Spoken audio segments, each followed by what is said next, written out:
Welcome to the Discount Property Investor Podcast, where we show you how to buy real estate at a discount so you can create wealth over time and income today. Our mission is to share what we have learned from the experience of others and help you make more money investing like a pro. We want to teach you how to create wealth by investing in real estate, the Discount Property Investor way. Thanks for tuning in.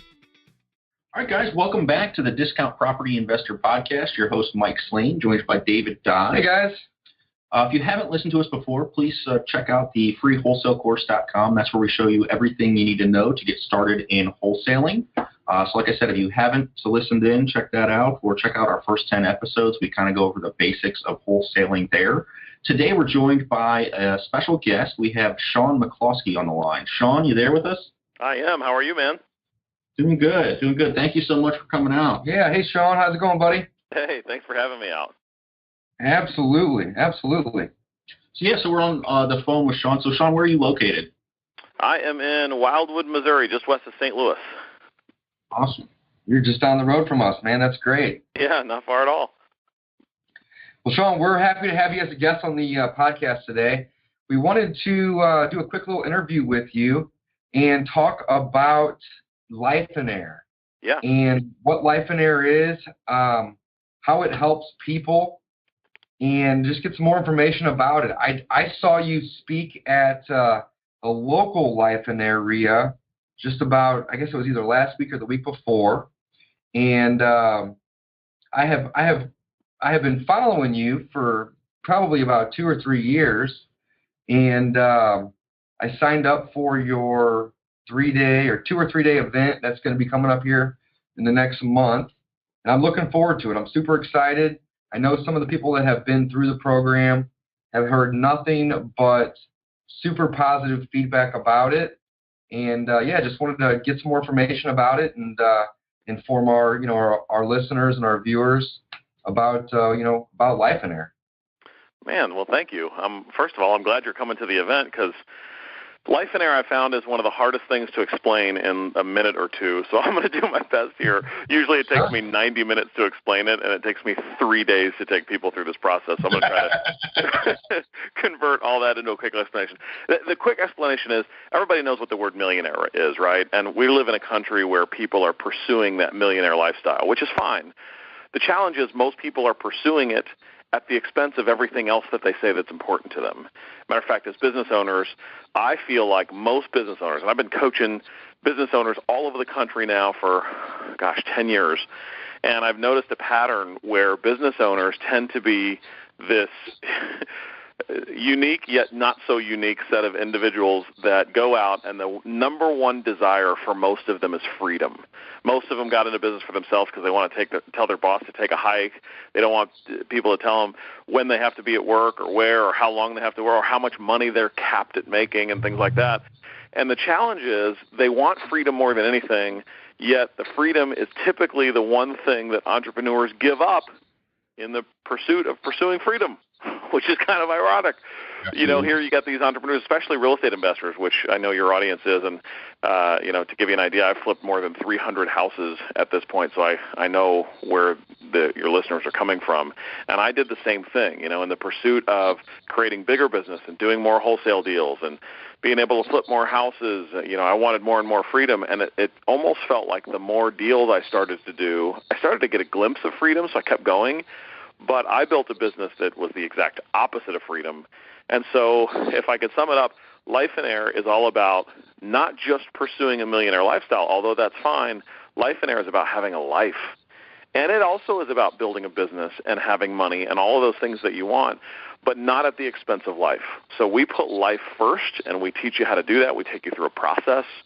It's a simple process, but it's not easy, and it's one that the more I speak and share this message, the more I found out that like 99% of people have never gone through something like this. And if they have, they might have done the process, but the 1 or 2 or 3% that have done it actually have done it in the wrong order, and so it kind of gets them all backwards. So I kind of help people have a life and make money and have a great business all at the same time.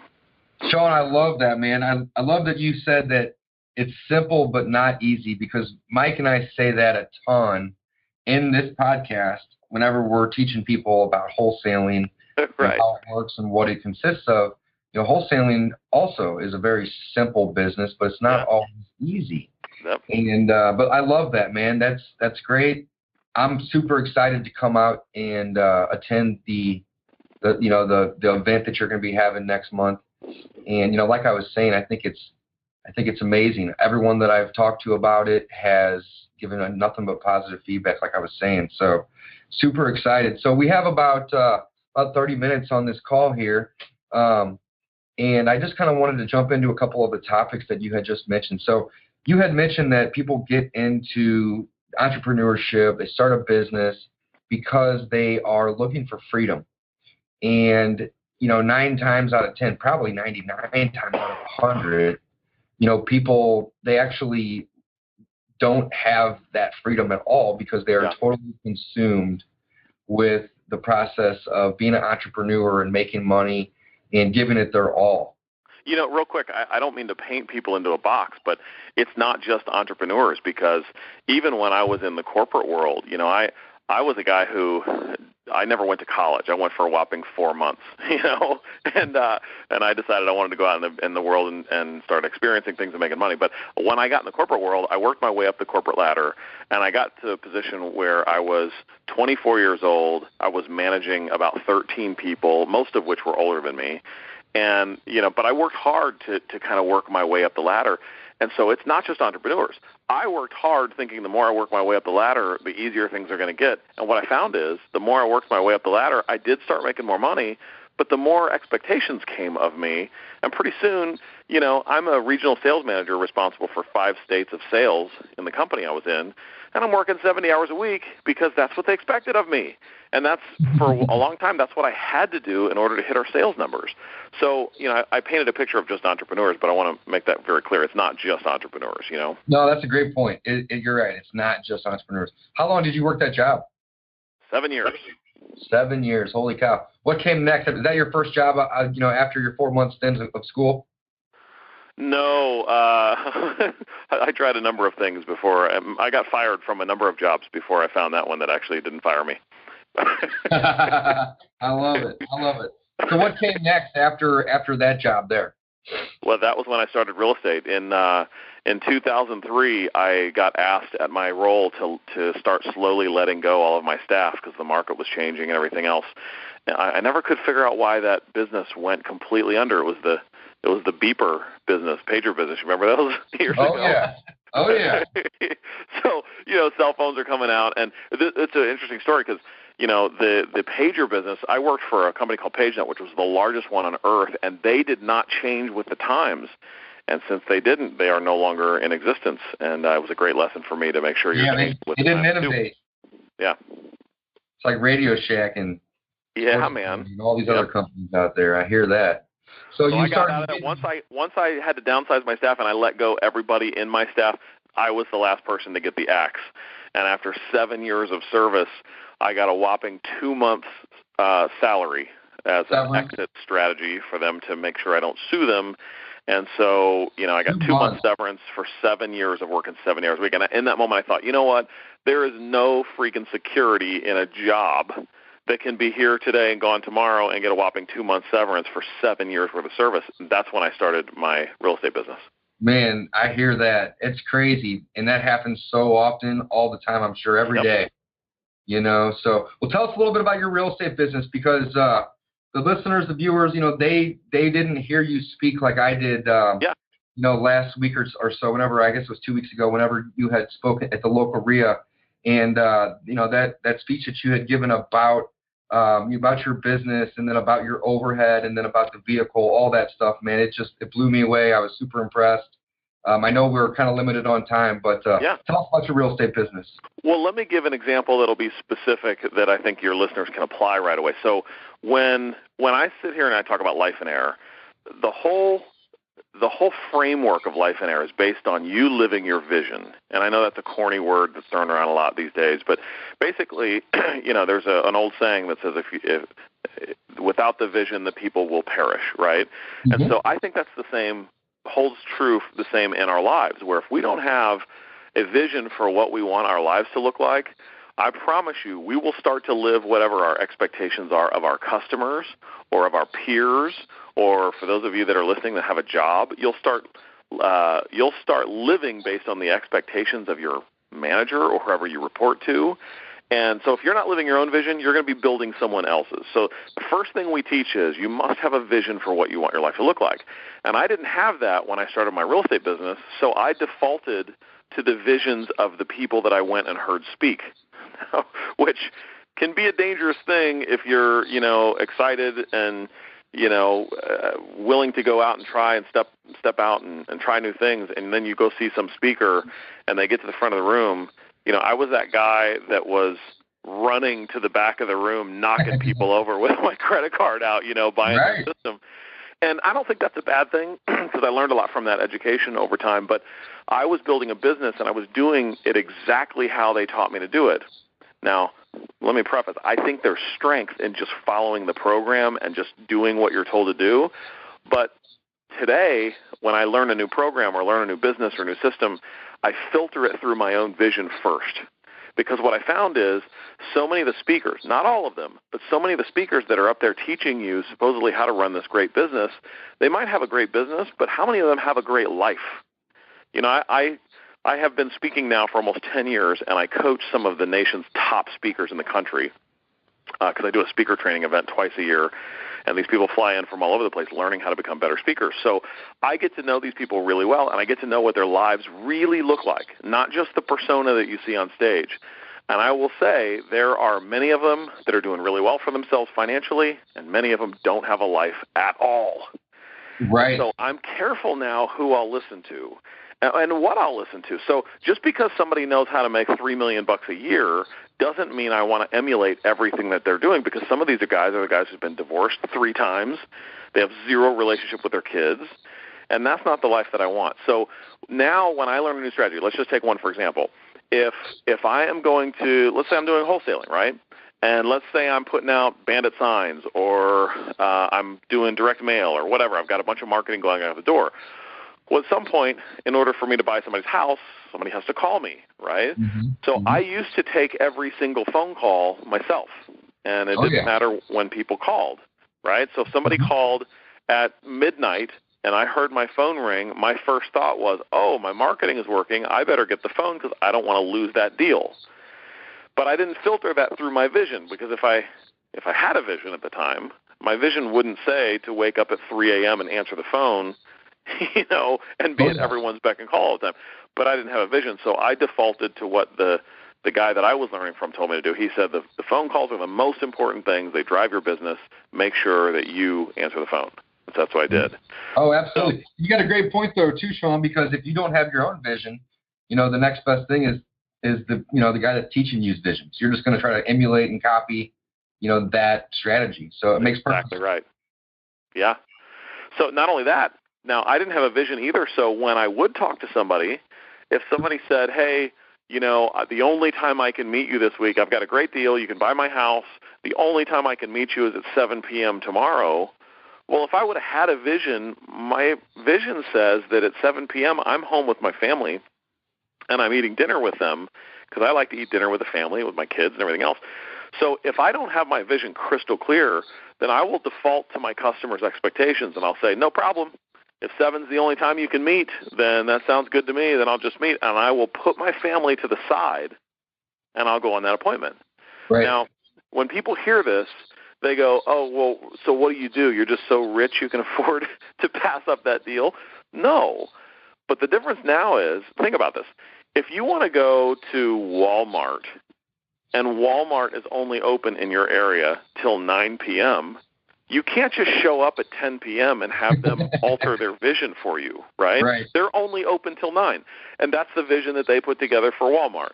So if my vision says that I only work till 4 or 5 or whatever in the afternoon, and I get a call that says I need to be there at 7, then my response, once my vision's crystal clear, is, I'm sorry, we don't do appointments at 7 p.m. We're going to have to do something during the hours that work for me, basically. And when can you do that? And what you'll find is, initially, everybody's scared to death that they're going to lose the deal because they can't do the appointment when the customer wants to do it. But guess what the customer does 99.99999% of the time? they adjust their vision to you. Right. And so I found that I've never to this day lost a single deal because I didn't want to do it at 7 p.m. Instead, you know what the customer does? They take a sick day at work the next day, and they go when I say I want to go.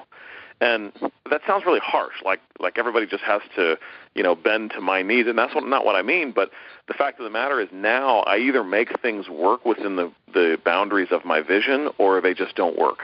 And what I found is the overwhelming majority of the time, the other people make them work for my vision instead. You know what I mean? Oh, I 100% understand what you're saying. And it makes perfect sense because I was in that same boat. And I've just recently, so have you heard of the strategic coach? I have. Dan, I can't think of it. Dan Sullivan. Dan Sullivan. So I just recently listened to one of his audiobooks about, about time management. And he speaks about, highly just about exactly what you're saying there. We live in the age of the microchip.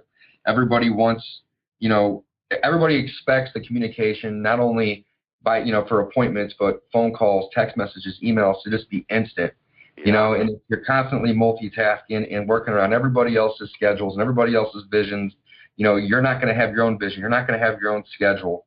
So allocate the time that you want to work to the time that you want to work, and everybody will start to understand that that's when you work, and you don't work other times. And, like it or not, that's what happens. And, like you said, 99% of the time, they're going to just say, okay, well, if I'm going to meet with this individual, then I need to meet with them at this time. And that's just the way it is. So I love it, man. I got to say, check this out, too. Let's say you do miss business opportunities 0.1% of the time, which most people hear that and they think, okay, it's not really that low. It is that low. But let's just say, for the sake of this argument, let's just say you miss business opportunities, let's say 5 or 10% of the time. Sure. Well, what you'll find is it doesn't matter.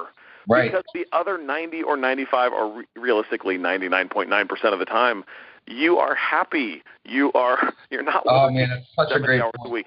You love it. And when you are working, and by the way, the person who is not willing to bend at all is either one of two things. Either they have such a crystal clear vision that they're not willing to bend either, which would be a fantastic thing, and I would applaud that. Unfortunately, that's never the case. Right. Usually the second reason is more true, which is they're going to be a pain in the butt customer anyway and make a bunch of demands on me anyway. Right? Yeah, and I don't want to work with somebody who puts all their demands on me anyway. Somebody showed up to Walmart at 10 o'clock and they're banging on the door and they said, you're going to serve me no matter what. They'd call the cops, right? And so you kind of need to be the police of your own vision and of your own life. And I love that. Believer of that. It makes so much sense. And like you said, you don't want to be serving them whenever you don't want to be, working. 80-20 principle. If you can eliminate the 20% of the clients that are going to give you 80%, of the headache, that's the easiest way to do it right there. I love it. Yep. So, Shaun, you talk a lot about having your own personal vision, and it sounds like it's something that's very important in your life, and it should be in other people's lives. But I think you mentioned earlier that it's not something that a lot of people have. What would you recommend for someone? I mean, how do you form your vision? And obviously, I'm sure you go into this in your workshop this weekend, or like it's coming up in about a month. Yep. But I mean, can you give us some insight into that, or where somebody would get started just to help them form their own vision? Or great question, Mike. Good question. Yeah, and just so you know, I don't know if you guys are okay with this. I didn't talk to you beforehand. Do you mind if I just let people at least know the dates of the St. Louis event? Oh, absolutely. No, not at all. Please, Shaun. Okay, it's June 20th through June 22nd. It is here in St. Louis, and you can go to lifeonairespecial.com if you want to learn more about it. But lifeonairespecial.com. But basically, in 3 days, we take you through this process. And basically, we are asking you about 1 million questions over the course of those 3 days. Some are very easy to answer. Some of them are very challenging to answer. Most of them are questions that you've probably never been asked throughout the course of your life. So when we do this, it's an actual workshop. You're not just coming to a seminar to sit down and listen for 3 days. We got a workbook, and we're actually putting you to work. So you should leave there with a written vision. But basically, we're asking you to identify what do you want life to look like, and we're giving you 11 categories to start out with. And I know this sounds simple. Again, it is simple. It's just not necessarily easy, right? So when I say 11 categories, these are things like, if you wanted your friendships to look any way possible on Earth, how would that look? What would you guys do for fun? And by the way, I should mention all of these 11 categories are personal categories that we do before we do business. And that is completely counterintuitive to business people who want to jump right in and say, show me how to make some more money this year. And we get to that, and it is really important. We tackle money in a big way. However, we don't start with that. Sure. We start with the personal stuff. So, if family could look any way you wanted it to look, how would it look? Would you be in a relationship? Would you have kids? How would that relationship look with your kids? What would you do for fun? How much time? I always ask people, if you're a father, how much time each week does it take to be a good father? Are you guys dads? That's a great question. And I'm sure it's different for every person. Yeah. And some people say, well, it doesn't take that much time. But, you can be efficient as a father. I say, okay, well, does it take 1 minute a day? And they go, well, no, it takes more than 1 minute. I say, does it take 24 hours a day every minute? And then some people go, well, yes, it does. And I'm like, really? You spend 24 hours every waking minute? Don't sleep ever. So the answer is there is an answer in there, and my answer is going to be different than your answer and different than the next guy's answer, right?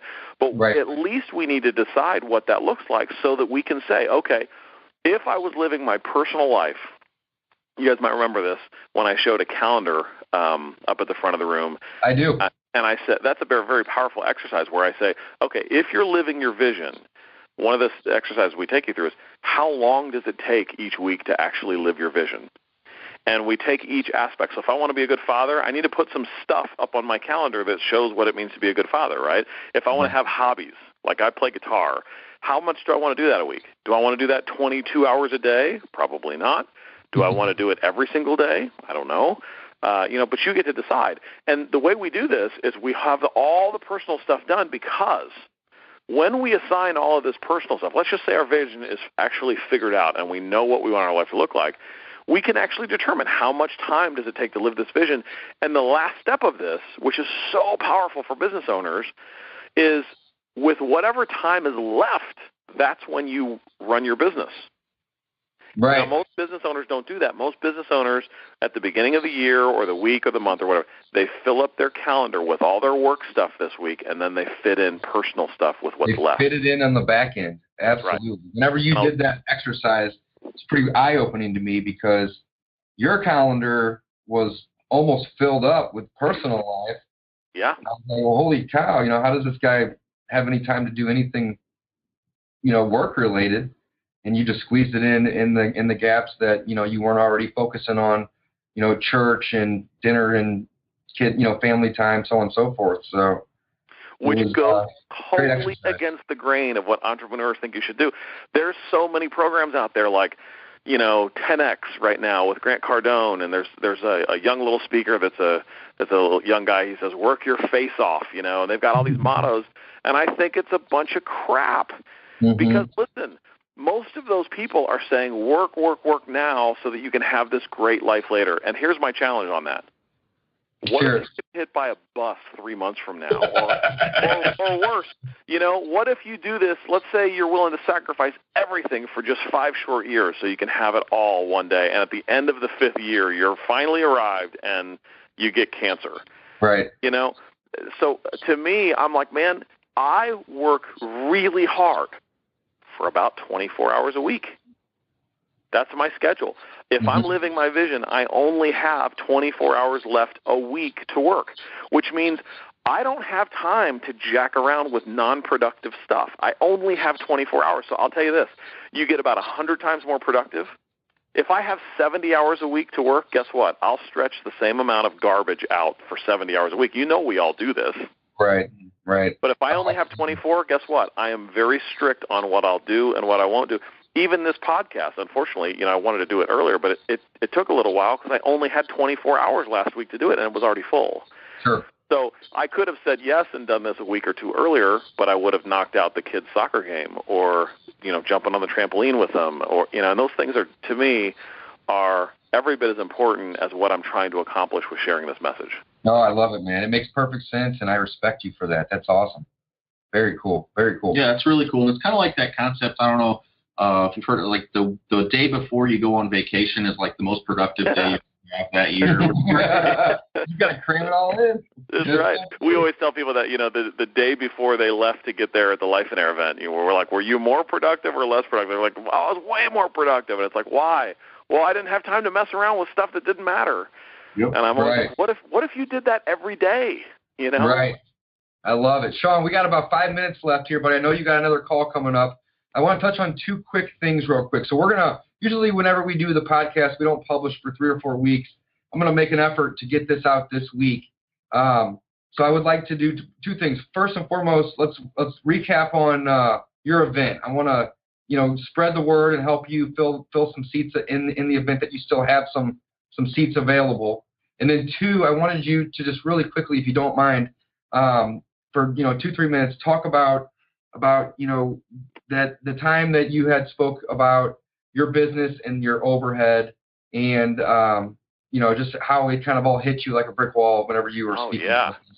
Yeah. First, we do have seats still available for the Lifeonaire event. Now, we will be printing workbooks here very soon, so I want to encourage you, if anybody's going to sign up, do it very quickly. You can do it at lifeonairespecial.com, and it's just like the word millionaire, but Lifeonaire, Lifeonaire, special.com, and that'll get you a whole package. Not only do you get to come to the event, but you get a debt-free investing, whole home study course and all this. And the whole thing is a few $100, so it's really, really cheap. Awesome. So, okay, as far as overhead, oh, man. Yeah, so I shared that. This is one of the things that really jumped out at me when you spoke, this last week, because I can kind of relate. We have a business that's similar to yours, and our overhead is through the roof. We make great money, but at the same time, it's like, man, we've got to find that happy medium between, getting too crazy out of control with overhead and so on and so forth. So, yeah, go ahead. Man, I can relate. When I first got started back in 2003 in flipping houses, I was literally on my knees in the basement of my house with my wife, and I remember us praying, God, just help us make $5,000 on our first deal, and if we do, we'll just be set. And we did. We went out. I did my first deal, and I won't bore you with the details of this one, but my first deal, I did not get educated at all, and I actually lost a ton of money. I lost north of $80,000 on my first deal. Ooh, wow. That's why I love what you guys are doing here with the podcast, because you're teaching people how to not make the stupid. But I mean, there was no podcast in 2003, so right. You either had to go spend $5,000 on an event, or there's nothing else out there. So Now there's a plethora of information. But so I went out with my second deal, and I made about $12,000 on my second deal, and then my third one started working better, and then better and better. Well, I started going to seminar after seminar, and at this point, I'd have to add up how much I've spent. But I might as well have gone to college, because I think I spent probably $140,000, maybe $150,000 in seminars at this point. Sure. And I'll say, many of them were really good. Some of them really sucked, But that's the way it is. Absolutely. I went to learn back in the day from a guy named Chris Kirshner. And Chris and I are dear friends today. I love the guy to death. But what I didn't know at the time is Chris had a huge locomotive that he had to feed every single month. And again, I didn't know this at the time, but, in 2008, 2009, when things changed, he could no longer feed the locomotive how he was feeding it for so many years, and he lost everything. Oh, bummer. And, a lot of investors did. But I'll tell you this. I've never heard of a debt-free real estate investor going out of business. Sure. So I learned a lot about expenses, and I did everything, though, that he taught me, and I did everything that all the other gurus were teaching me to do, and pretty soon I'm spending $6,000 a month in marketing, sending out direct mail, and I've got a full-time marketing girl that's doing all my marketing for me, and then, I've got a guy that's going on all the appointments for me, and then I've got a guy that's, I was doing a lot of short sales back then, so I had a guy that was negotiating with the bank, and all of these salaries and expenses and everything started to add up. But I was making a ton of money. And so you had a nice big grand office, right? I remember you were saying that too. Yeah, I had this big, beautiful office that, anybody who showed up at the office, I wanted to make sure they would think, Shaun really made it. Well, how many people came there? In the course of 3 years that we had the office, and by the way, I got the office because I wanted to, look professional, not only for the people that I worked with, but also mostly for my clients.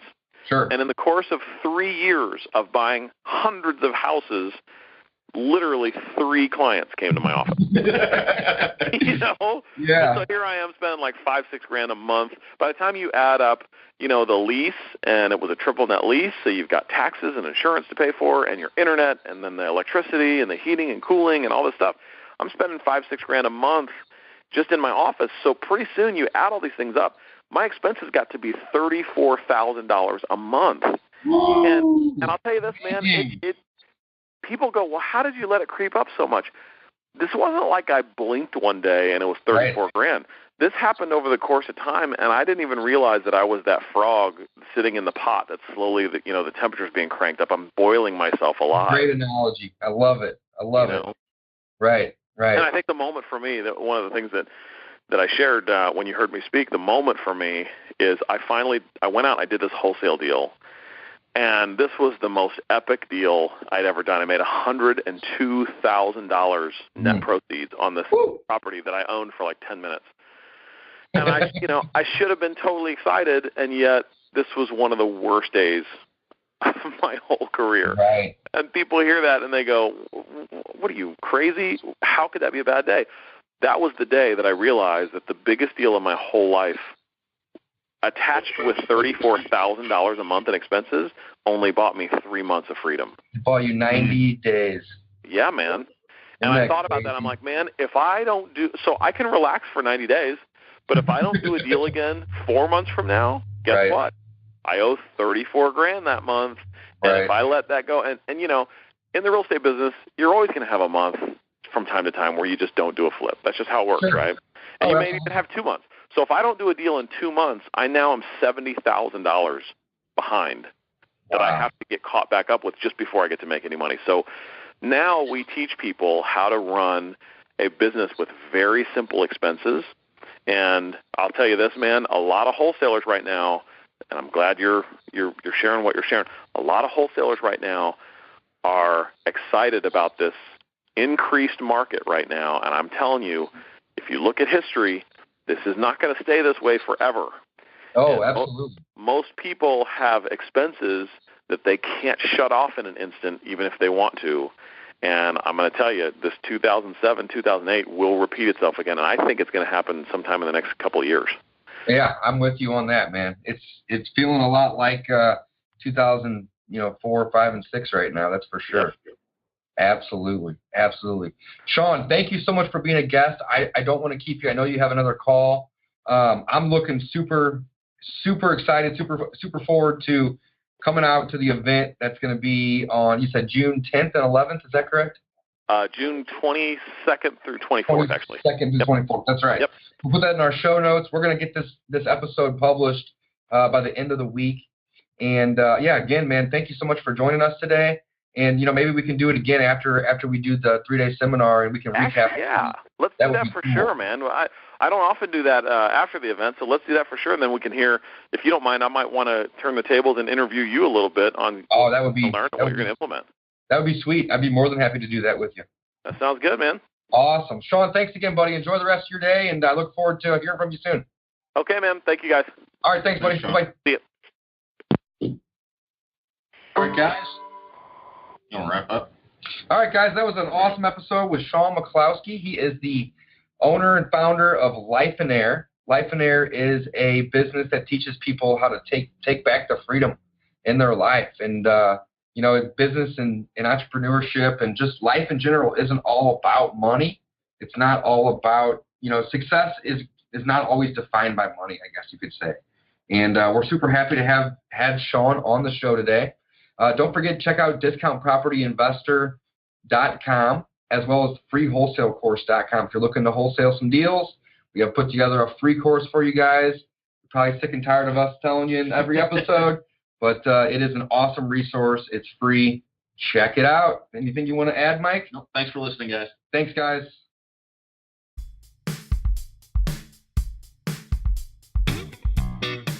Thanks for listening to the Discount Property Investor Podcast. If you enjoyed this episode, please like, share, and subscribe to help us reach a wider audience. We would also appreciate it if you left us a review on iTunes or Stitcher. Thanks in advance for your support. And remember, you make your money when you buy and get paid when you sell. Now let's go build some wealth.